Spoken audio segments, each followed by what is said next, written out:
For decades, homeowners have turned to sod for a quick and effective way to get the perfect lawn. It's grown and harvested in sheets, ready to be unrolled like a carpet, instantly transforming bare soil into a lush green yard. Today I'm visiting a sod farm here in Rhode Island where they have been experimenting with alternative grasses. Back in 2018, Roger, Kevin, and I came here to learn about their microclover blend, which required no fertilizer, no pesticide, and minimal watering. So I've come back to see what Pat's been working on at the farm. It's nice to be here again. Jen, glad to have you back at the farm. The last time was with the microclover, and we're working on some new sustainables. What do we have here? Well, we're getting into wildflowers. You're telling me there's hope for you. The sod guy is bringing me flowers?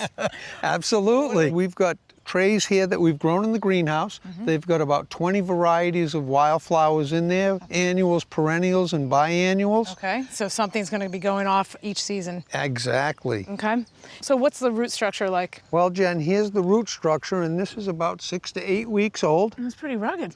It's very sturdy and ready to plant. Okay. And what you want to do when you're going to plant this is prepare your soil just like you would be with sod. A good 4 to 6 inches of loam.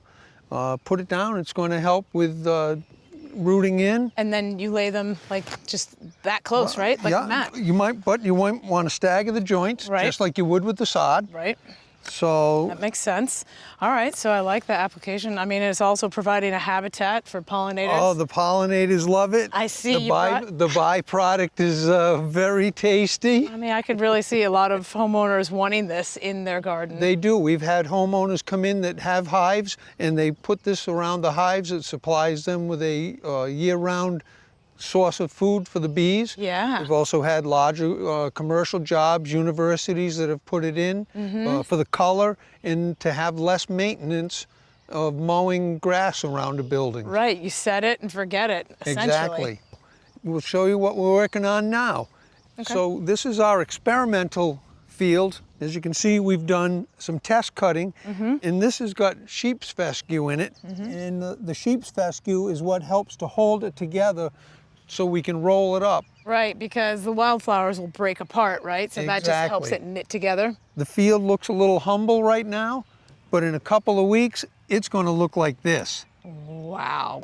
Isn't that These spectacular? Purples and pinks. And what time of year is this? This is all about the end of May. Wow, so that is spectacular.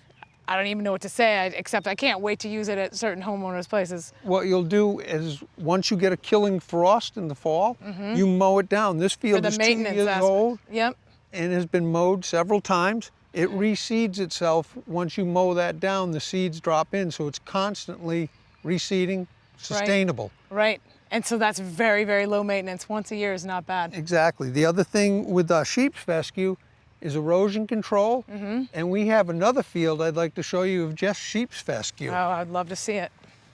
So Jen, you saw the sheep's fescue and how it clumped over there in the meadow mix. Yep. This is a field of sheep's fescue that we've been maintaining, and as you can see, it's a finer bladed grass, as opposed to this, which is a traditional grass that a homeowner would normally have. Right. You can see it's a little bit wider bladed. This is what I always order. Correct. Right. But a homeowner could use this, but primarily what we've been doing, as you can see, we've already been harvesting some, mostly been going to golf courses. Okay. So many homeowners have lands that abut conservation land, and there's that 200-foot buffer zone that you have to abide by. Low maintenance grass, that's a perfect spot for it, yes. Okay. Hillsides for erosion. Yes, yep.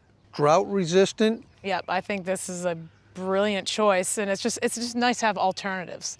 Always nice to have alternatives. Yeah, well, I really appreciate my field trip to the farm today.